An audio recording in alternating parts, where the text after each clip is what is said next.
দিহানাম দল টেঙাপুখুৰী।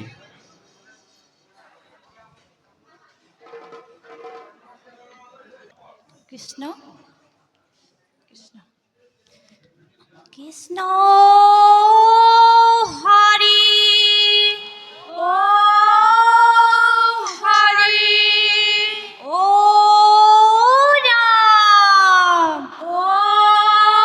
ৰাম কৃষ্ণ কৃষ্ণ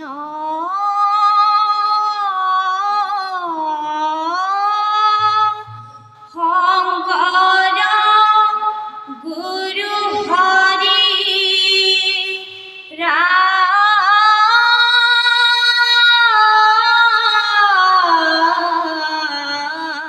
ৰাম হৰি ৰাম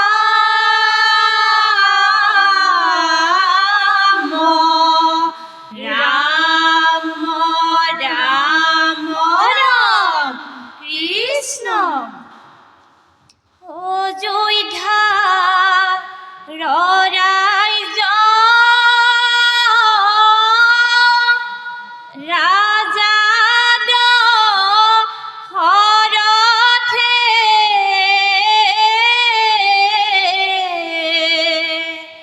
মৃগয়া কৰিতে গৈলা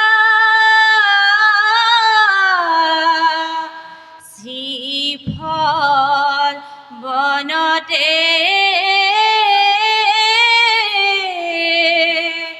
মৃগয়া কৰোতে শব্দ বিমান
পিতা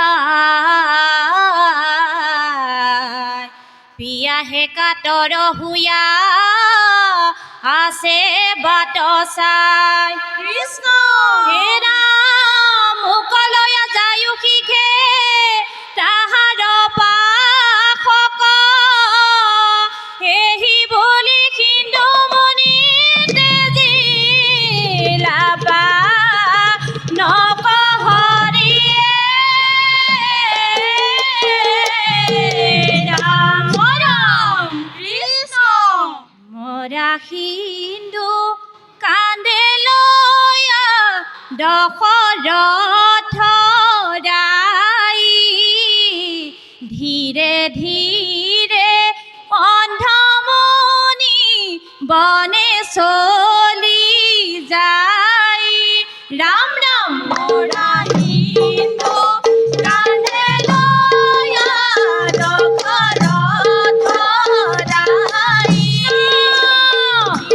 ধীৰে ধীৰে অন্ধমুনি বনে চলি যায় ৰাম ৰাম পদৰ ধ্বনি শুনি ঋষি বুলিলা বচন আজিয়েত বিলম্ব কৰিলা কি কাৰণ ৰাম ৰাম মৰা সিন্ধু কান্দে লয়া দশৰথ ৰাই ধীৰে ধীৰে অন্ধমুনি বনে চলি যায় ৰাম ৰাম দশৰথে বোলে ঋষি অকাৰ্য কৰিলা শব্দ ভেদি বানে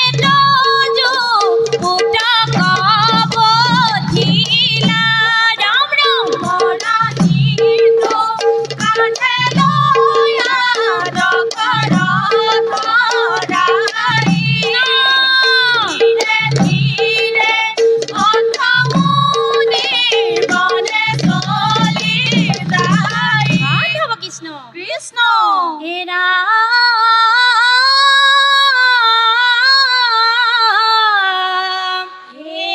ৰাম ৰাম অন্ধমুনি বোলে হেৰো অধৰ্ম দুৰ্জন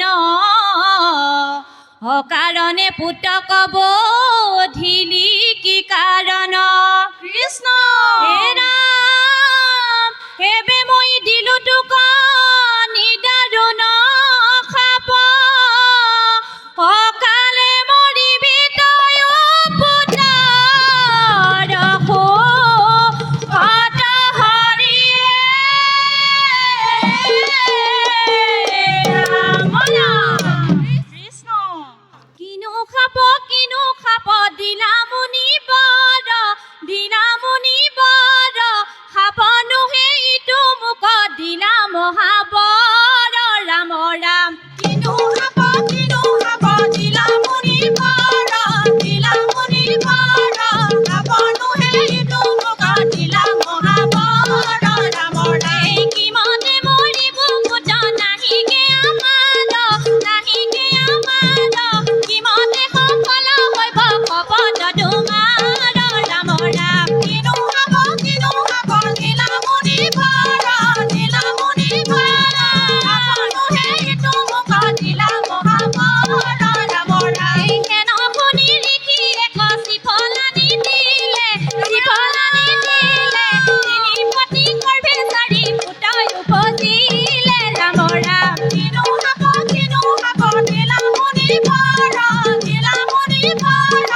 ক্ষমা কৰিব। কৃষ্ণ কৃষ্ণ কৃষ্ণ কৃষ্ণ। টেঙাপুখুৰী প্ৰগতি দিহানাম দলটিলৈ সেৱা আগবঢ়াইছোঁ। আমাক এখন অলংকাৰ পত্ৰ ইতিমধ্যে আমাৰ হাতত আছে। এই অলংকাৰ পত্ৰখনত দলীয় ঐক্য বুলি এটা অলংকাৰ আছে। গতিকে দলীয় ঐক্যটোত সকলোৰে যদি একে হয় তেতিয়াহ'লে আমাৰ কিবা এটা সেই জেগাডোখৰত নম্বৰ এটা দিবলৈ সুবিধা হয়। আপোনালোকে যদি ফুল গামোচাৰ ফুল সোঁহাতে লয় সকলোৱে সোঁহাতে ল'ব, যদি বাওঁহাতে লয় বাওঁহাতে ল'ব। এগৰাকীয়ে বাওঁহাতে লৈছে, গতিকে সকলোৱে সেইটো মিলাই ল'ব, একদম সুন্দৰ হ'ব। আৰু দ্বিতীয় কথা, মই কথা এটা সুধিছোঁ, নতুন সংযোজন এভাগ আমি পাইছোঁ। মহাপুৰুষ শংকৰদেৱে তেখেতৰ 9খন তাল মূল তাল আছিলে। এই মূল তাল কেইখনৰ ভিতৰত এখন তালৰ ভঙি বাজনা এখন আজি আপোনালোকে সংযোজন কৰিছে। এই তালখন কি তাল বাৰু ক'ব নেকি? প্ৰথম ভাঙনিটোৰ পাছত যে বজাইছিলে,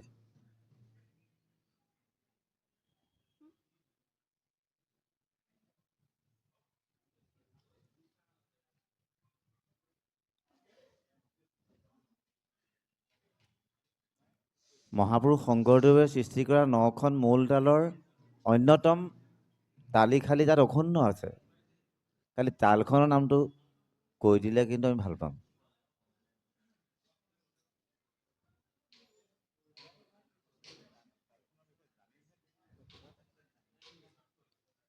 এক, দুই, তিনি, চাৰি, পাঁচ, ছয়, সাত, আঠ, ন, 10, 11, 12 এই তালখনক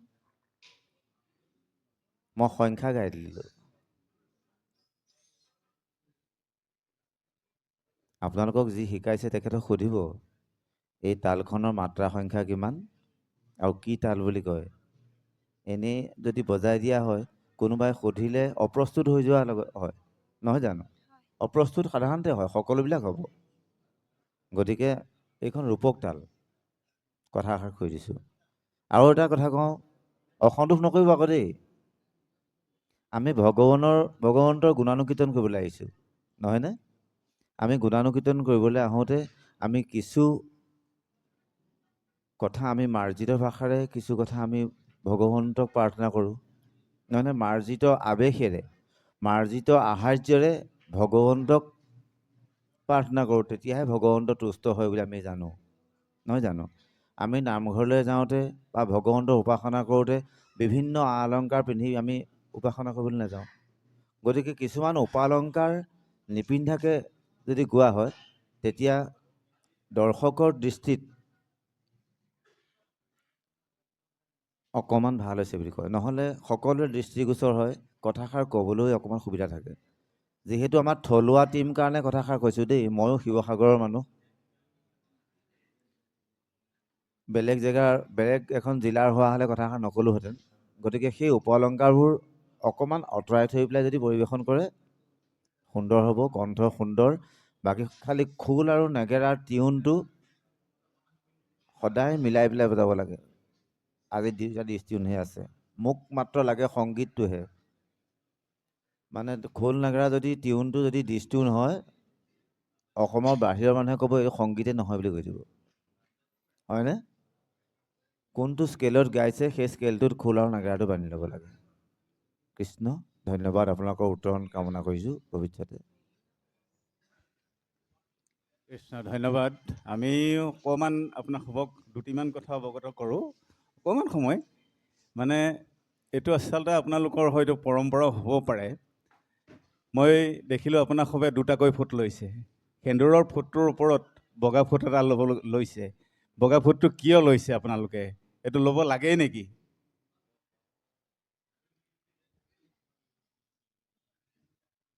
কোনোবাই কৈছে নেকি আপোনালোকক ল'বলৈ?